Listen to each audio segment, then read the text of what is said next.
नमस्कार, सत श्री अकाल, आदाब, good morning, good afternoon and good evening जहां से भी आप हमें सुन रहे हैं. Thank you for joining our live session. My name is Kunjan Mawar. हमें आपके होस्ट और दोस्त for today's FB live session. Indian origin folks living in US. If your parents are visiting from India and you are looking for medical consultation, well, look no further. eGlobal has your back. If you are looking to contribute in televisit and build your network, eGlobalDoctors is formed by a group of physicians from UK, India, and USA, 300 plus doctors on board, 60 services in 8 countries. What's in it for doctors? Provide consultation, counseling services to patients from anywhere in the world, opportunity to provide charitable services to patients, be part of fast-growing innovative telehealth company with a chance to invest at a discounted price. Liability insurance will be provided. Visit or register at eglobaldoctors.com for more information. In today's FB Live session, we have Dr.Jyoti Manekar. She's a family and obesity medicine specialist. She works at Northeast Georgia Physician Group in Flowery Branch, Georgia. She has over 15 years of experience in taking care of patients. She is caring, compassionate physician who likes to treat people, not just diseases. She's a big advocate for those suffering from weight loss issues and obesities. Without further ado, let's welcome Dr. Jyoti Manekar. Good evening, doctor. How are you doing this evening? Thank you, Kunjan. I'm doing great. Thank you. So what do you say? Shall we dive in? I'm ready. Okay, so our topic, if you are just joining our live session, we are live actually both the platforms, Facebook or Instagram. Hop on your social media and catch us live with Dr. Moniker, Jyoti Manekar, and she's a specialist in obesity medicine. So a very quick question, a common question, what is actually obesity, doctor? Kunjan, that's a great question. I think there's a lot of dilemma about obesity. Actually, the American Medical Association has defined obesity as a chronic disease like any other diseases. It may be blood pressure, diabetes, just like that. Obesity has become a disease. It's not just a lifestyle issue anymore. So to define it in terms of the sciences, we say obesity is a disease in which a person has unhealthy amount of fat that is distributed in a wrong place. So there's unhealthy amount of fat or distribution of unhealthy fat in different parts of our body is known as obesity. Like some people might carry their weight around their waistline. Some people may carry that weight around their hips. Some people may have it around their shoulders. So fat deposited the wrong place could be known as obesity. Okay, got it.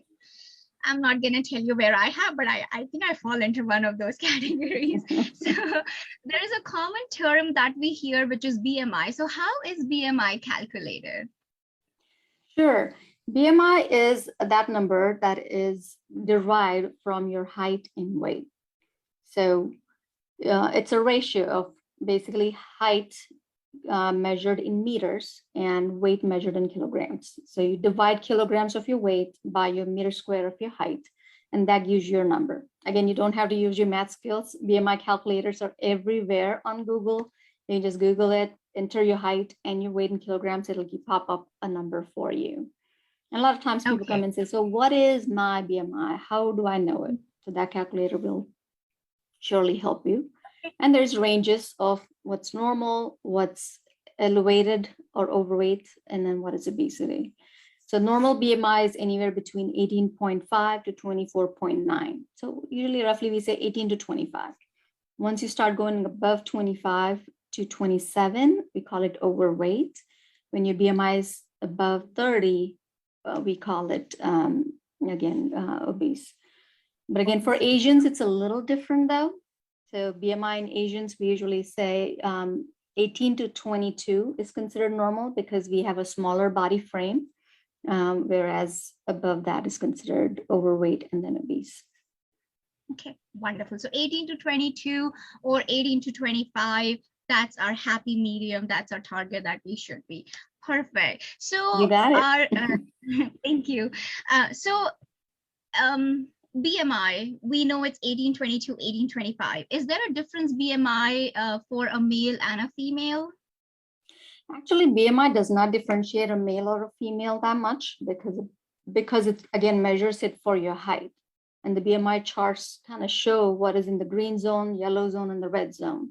But I would say there's a limitation to the BMI. So for example, if a person is very athletic body type, then the BMI may overestimate the fat content in an athlete. Or if somebody is very muscular, let's say it's a football player who's 300 pounders, but he could be more having more of muscle weight. But then the BMI will look like he's in that overweight or obese category. So usually body composition is not well defined by BMI. It just gives you the height to weight ratio. So some individuals may not fall into that good category. And also there's a bias with BMI in older individuals. So older people tend to have lesser muscle weight and more body fat weight.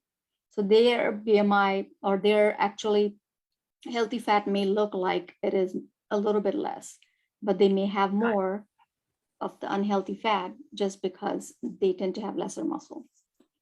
Got it. Okay, so it's actually wonderful to have a calculation done by someone like Dr. Jyoti. So we don't sit here and contemplate what's good or what's right. So thank you. So we discussed obesity, we discussed BMI. I want to know that what are the causes? Like, are there any health problems that could actually cause obesity in someone? Absolutely, Kunjan. And there's so many reasons for obesity. A lot of people assume that it's just a lifestyle, but it's all about the genetics, the social life, the environment around you. So there are several factors that contribute to obesity.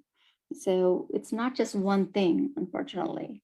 It's not like just eat less, move more. It's not that simple, but there are a lot of factors that contribute to it. And in this sedentary lifestyle, we tend to kind of, again, be a little bit more, we're working our fingers, let's say, a lot. We don't move as much because our lifestyle is such that we work at a desk job more often. And same thing with kids. They're not as active as we used to be as a child. And then we're surrounded by a lot of carbohydrate or sugar-rich products around us, which kind of make it very harder to follow that trend of eating adequately for our health. But we tend to not eat the nutritious foods. We tend to overeat the comfort foods, which could be a little bit more, more of a problem when it comes to fat weight gain. Guilty as charged. I know what I have to do after this session. So you did talk about a little bit about kids. I'm going to move. It's a perfect segue for my next question. So is there an uprise in kids obesity or is there a thing known as child obesity? Nowadays, we don't kind of name it as child obesity or adult obesity just because obesity is now called a disease. Like we call somebody with cancer is person A has cancer. Like same thing, a person B or child has obesity, but they're not obese kids. And it does not go as an adjective anymore. So that's a new change that we have made it to make sure that it is recognized as a disease and we treat those people compassionately, like if they had cancer or blood pressure. And you asked the right question. I mean, unfortunately, childhood obesity is on the rise. We are seeing at least 20% obesity in children, which means 1 in 5 kids is obese nowadays. And a lot of it is again related to the different factors. Like I said, again, we tend to snack more than we used to in the past, just because things are available, not because we are hungry. And also sugary beverages are around the corner everywhere. We're drinking water, but we're also drinking these juices or Cokes and things like that, which kind of add to the sugar content every day. So that makes it harder. And like I said, the lifestyle has included a lot more sedentary kind of lifestyle in our current status versus, when our ancestors or grandparents were around and doing things, they were more physically active than our generation is. So all those environmental factors affect the way childhood obesity happens. And whatever, if both the parents are working, it's going to be easier to find comfort foods, ready-made fast foods for a cheaper price. So calorie dense, if they're available for a lesser price, obviously people are going to adapt that. And that becomes a lifestyle. And that contributes to a lot of childhood obesity as well. And the bigger genetic factor is, we know if one parent is overweight or obese, there is 50% chance of the child being overweight or obese. And if both parents are overweight or obese, there is almost 70 to 80% chance that their children are going to be obese. So there's a lot of genetic factors that go into childhood obesity. Nowadays, they say that the statistics show that after whoever's been born after the year 2000, 1 in 3 kids are going to end up having obesity and diabetes, which is a very sad thing. So we need to be more aware of what's going on around us. It's a very scary statistics, and hopefully these sessions will actually help them to guide in the right direction of what needs to be done for their health purposes. So is there a way, can we prevent obesity? Like can be prevented in the children, or if an adult gets an obesity? So what are some preventive measures? Absolutely. And then the first thing I say is, when you want to prevent, is recognizing it. If we don't recognize it, we don't know what to prevent. And that's where I think the problem is, the lack of knowledge. So a lot of people are now seeing overweight kids as normal. They don't know what normal looks like. What I see is a lot of times parents bring in a normal weight child to me thinking that, oh, they're underweight, they're not doing well.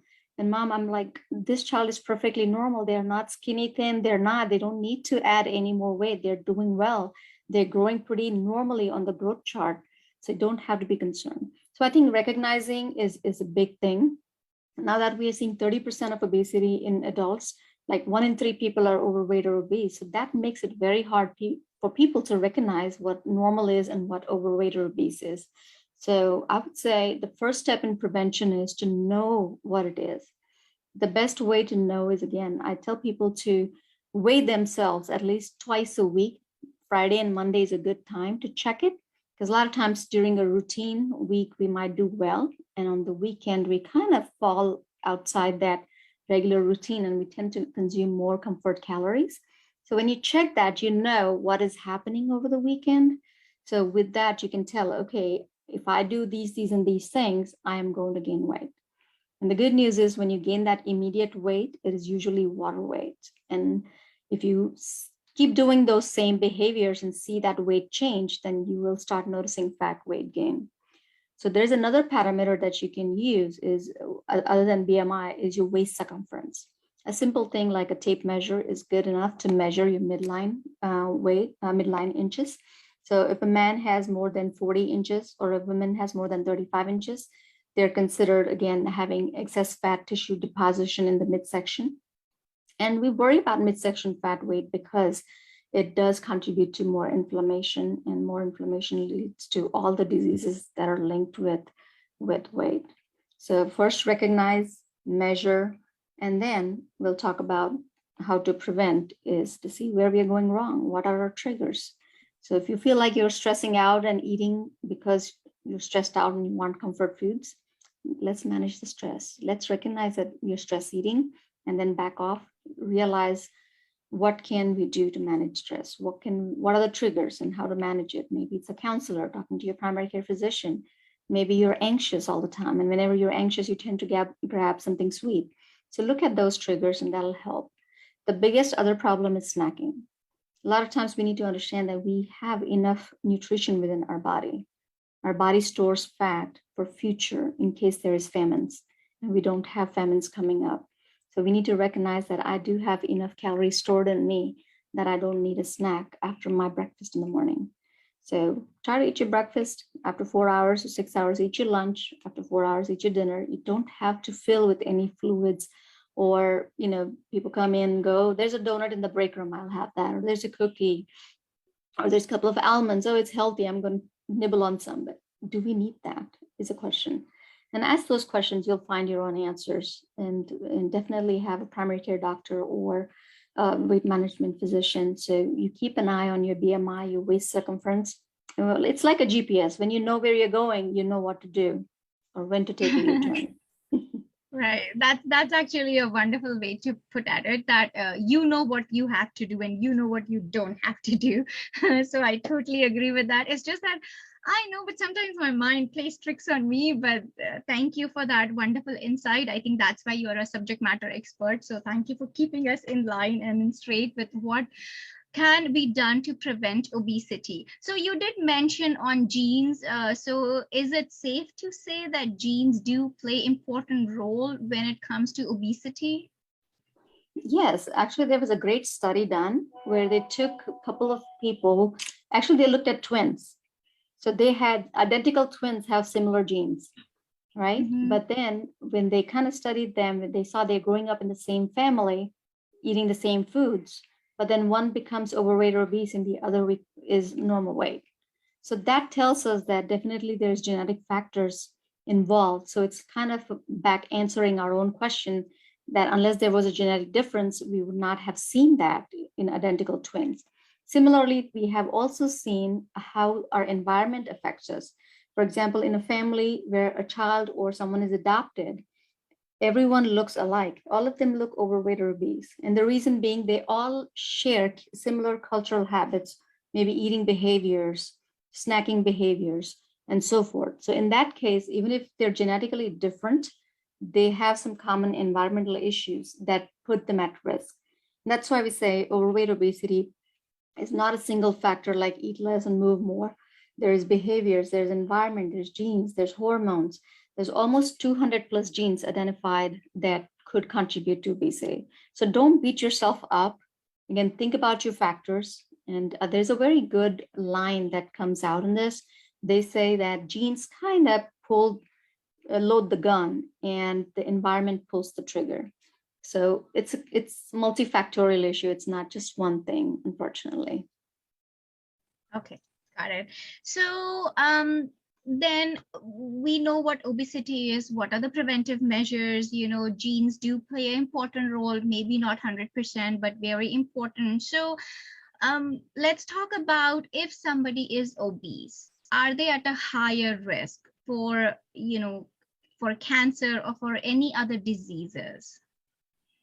Yes, Kunjan, that's what happens. Obesity, like I said, is a hormonal issue, and your hormones are your wireless connection in your body. So they talk to different systems in your body. So basically, all organ systems from your head to your toe are affected by the hormones. And Mhm. usually, when we talk about obesity, we're talking about fat that releases inflammatory toxins. And these toxins play a significant role in causing several diseases. So, for example, if we say everyone has the cancer gene or cancer cells somewhere in their body, because our body goes through repair every single day, when it's repairing and rebuilding tissue, sometimes there is a genetic miscoding. And your body kind of cleans it out, repairs it, moves on. But when there's a lot of genetic miscoding and then we are not able to clean up that tissue, then what happens? We are basically giving the environment for those abnormal cells to multiply. When abnormal cells multiply rapidly, that's what's cancer. So basically, we all bear the risk of cancer. But when the environment is suitable for that cancer to grow, that's when we get cancer. And unfortunately, there are 30 plus cancers associated with obesity and overweight. Again, the one main one is the meningitis or meningeal carcinoma. It's called meningioma, which is the lining of your brain can get cancers, and that's what that is. There's several gynecological cancers, including breast cancer, uterine cancer, ovarian cancers, and there's PCOS, which is a gynecological abnormality with your hormones and having irregular periods and so forth. But when it comes to cancers, again, there is colon cancer, stomach cancer, esophageal cancer, liver cancer, pancreatic cancer.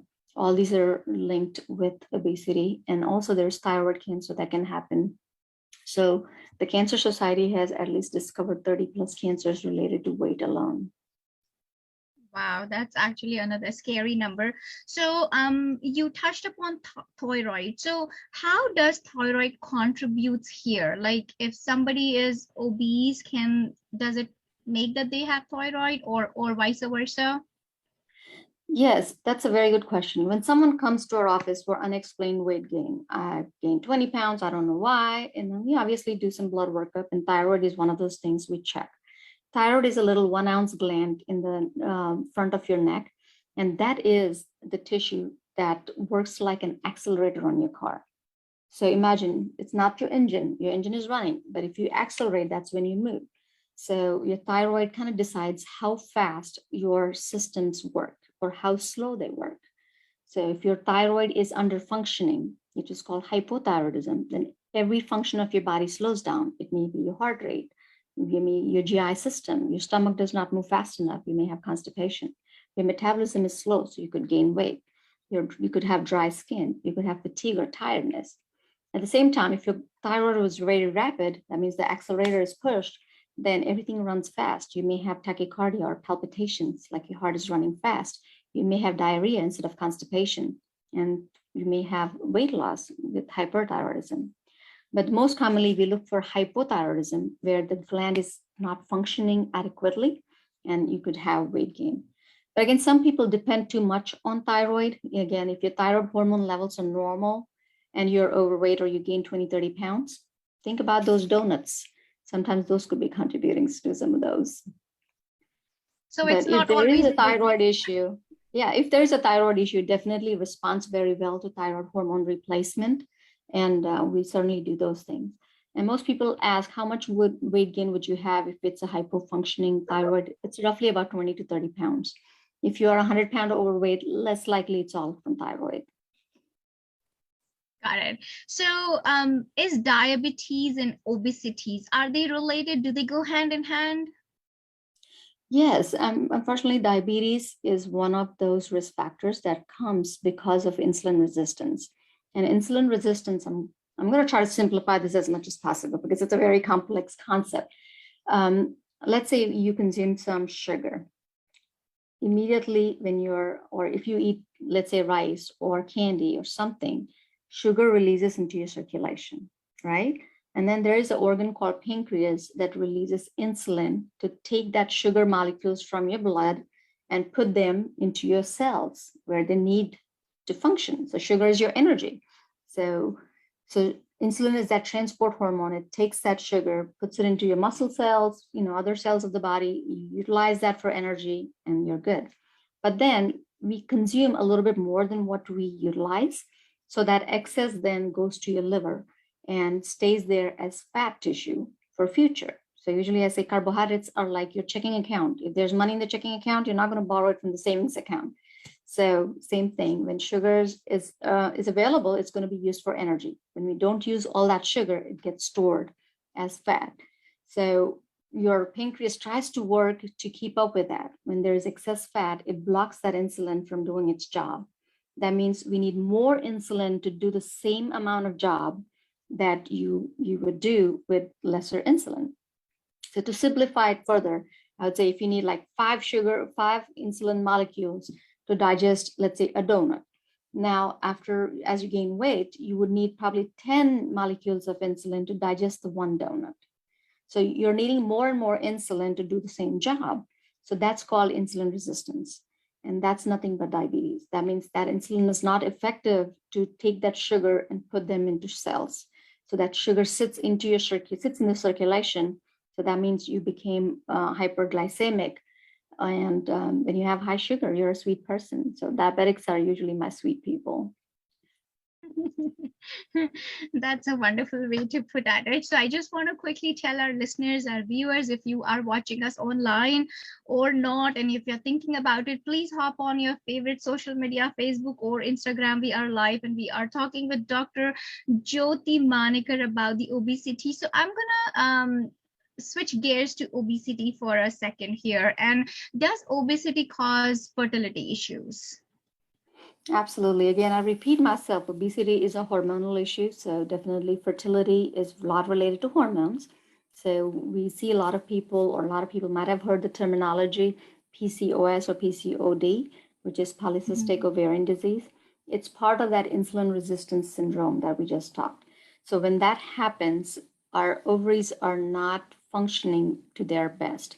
So a lot of times there's poor ovulation. And when there is poor ovulation, we tend to, again, get irregular menstrual periods. And that can contribute to a lot of irregularities in your hormones. And a lot of times people see acne issues, irregular periods, or infertility issues. So all those are linked to what's called insulin resistance. Got it. So is it true, you did touch upon it, but I want to ask you, is it true that stress, if somebody is stressed or somebody is nervous, so in that spur of a moment, is that a character cause of weight gain? Because, we tend to munch when we are nervous. Right. There are two things which happen when you're stressed out. Number one, we seek more comfort food, so that contributes to weight gain. But the main thing is when you're stressed out, you also make what is called cortisol. This hormone kind of is released or secreted more for us to kind of manage that stress. So in turn, cortisol causes fat deposition. So it causes weight gain from that particular hormone that is released in excess. So usually I tell people when they have stress and stress-related eating issues or compulsive eating behaviors secondary to stress, it's good to manage the stress versus trying to eat comfort foods.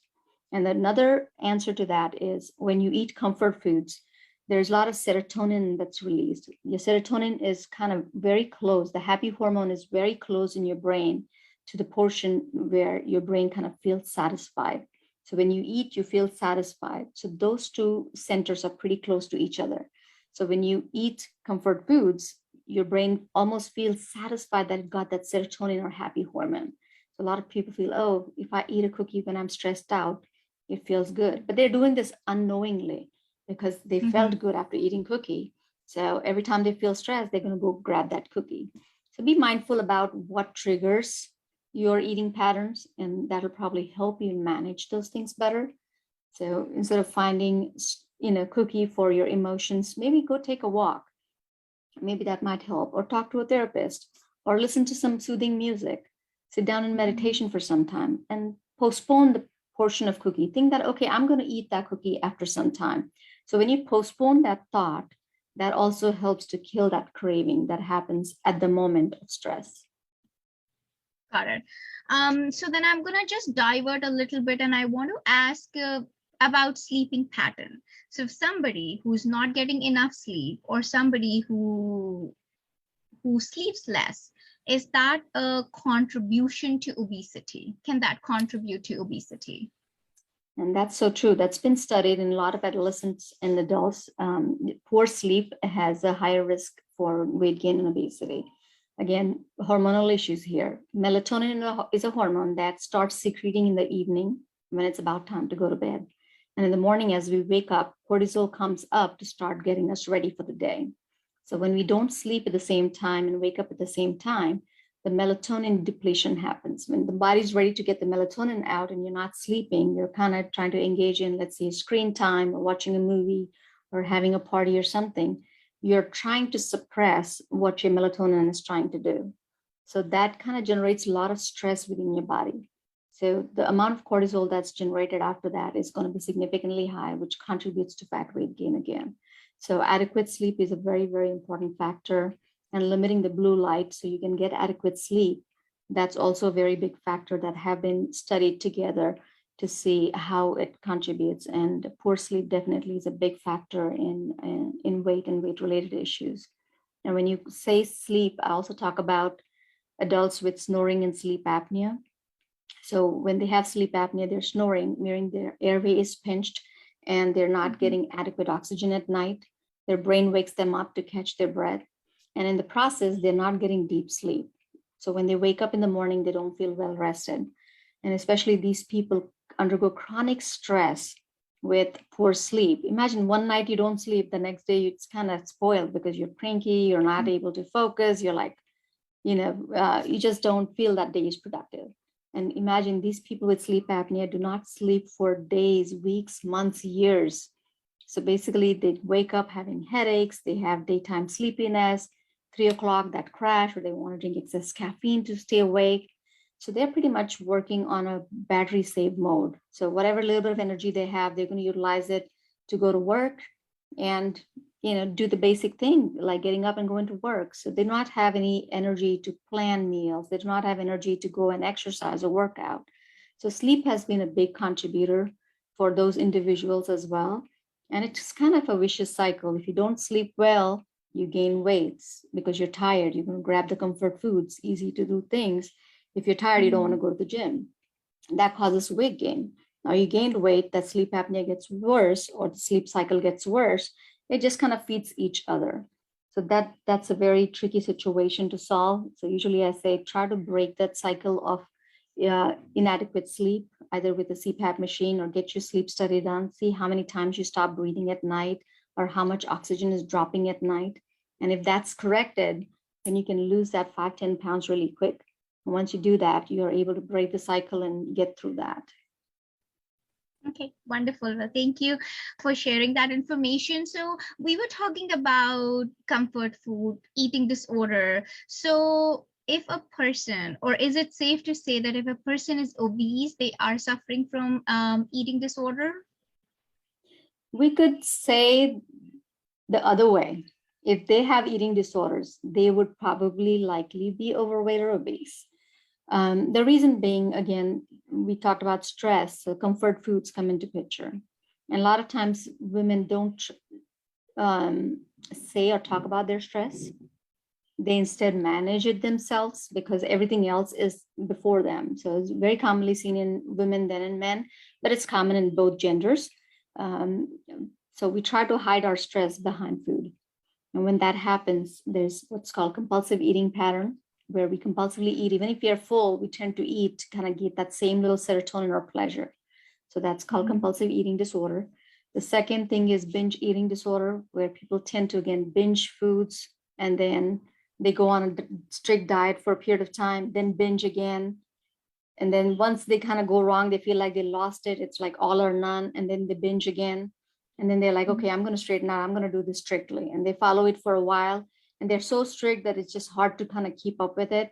And then they go back into the binge pattern. So there is that yo-yo eating disorders. And then there's something called night eating disorder, where people eat more than 25% of your calories at night or late in the evenings. Or some people wake up in the middle of the night, they don't know what to do, they go grab a cookie. So these are several kinds of compulsive eating patterns that we see. And these usually then tend to cause weight gain issues. So, are there any remedies or treatments available so we don't fall into this trap? Absolutely. The first thing is recognizing it, and then definitely talk to somebody, especially who's kind of worked with people in these things. Don't think you're alone. Unfortunately, binge eating disorder and compulsive eating disorder is very, very common, and there is help. So very important to recognize that and get help. One is called CBT, cognitive behavioral counseling, is very helpful when it comes to binge eating or compulsive eating disorders. So basically, it is pointing out at your triggers, and you recognize those triggers and act on them before your thought becomes an action. So let me repeat that. A lot of times we act on something and then think about it and we feel guilty. So you have to reverse the pattern and think about something and then act on it. So it gives that cognitive feedback of, okay, let me think. If I'm stressed out, what do I normally do? Okay, I grab a cookie. So if I'm stressed now, if something happens like this in future, I'm going to go take a walk and put that cookie away where I can't see it. If it's not in front of you, you're not going to think about it. So you can put that in your pantry or somewhere in a box and say that, okay, after I come back from a walk, I'll eat that cookie. And a lot of times you forget about it, and that helps. Taking a hot shower helps to forget that craving. So think about that, simple behaviors. Or think about your favorite thing of, considering dancing. Turn the music on and dance. That helps a lot of people. Try doing those things. So divert your mind from food to something different. And a lot of times you can break that craving. And then there are certain medications to break up cravings as well. And there are a lot of good ones that are being studied out there. So if you feel like you're losing this battle, you're not alone. Get help. There's great medications that can get you out of the trap. Like alcohol addiction, sugar is addiction. I usually tell people sugar is cocaine. If you want that, you want it so badly that people could pick it up from a trash can and eat it. That's how bad the craving can be. And you're not alone. There is help. So come seek help. There's a lot of great counselings and then great ways to kind of break that craving. And also there's great medications to break that cycle of craving. So definitely reach out for help. And also there is eatinganonymous.org. So Overeating Anonymous is a website that you can go to as well to get help. Okay. Thank you for that information. So I don't see any questions in the chat. So maybe this is our last question. So is surgery an option for obesity? Absolutely. I usually say all these are tools. So number one is therapeutic lifestyle changes is our first tool. Second tool is medications. Third tool is surgery. So let's say if you're doing all the right things and if you're still failing. So for example, number one is therapeutic lifestyle change, meaning you're doing eating right, giving our body right nutrition. So I usually call it your fuel. Are you giving the best fuel to your body? Whether you're a Toyota or a Cadillac, you need the best fuel. If you don't put your 97 octane, and if you just put 20 octane of fuel, are you going to run? Probably not. So that's what we're doing to our body. So first, kind of look at your fuel. Second, look at your physical activity. See what your habits are around being physically active. So if some things are lagging, then you want to kind of plan, okay, I want to take dance lessons. I want to put my kid in some, soccer game or something, which is fun, let physical activity be fun. And the third thing is behaviors around food. Like we talked about, if there's stress-induced eating behaviors, look at that. If you're not meal planning, think about it.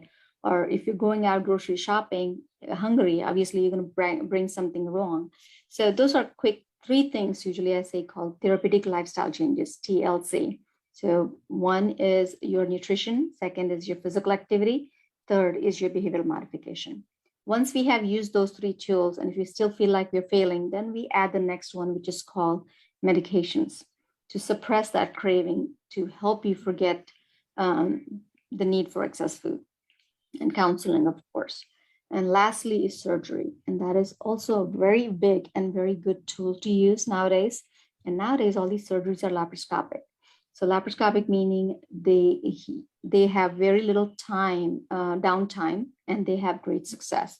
So like people used to have a little bit of appendix surgery and gallbladder surgery and used to be fine, bariatric surgery has become the same. It's come a long way. So it definitely can be life-saving. So somebody, let's say they are like overweight and they have hard time, then definitely consider this option. There is the gastric sleeve surgery, which is done laparoscopically. That means just with opening 2 inches in your belly, they try to go in and make those changes that are necessary. And there's Roux-en-Y gastric bypass surgery, which is also a very good option for people to have this condition reversed.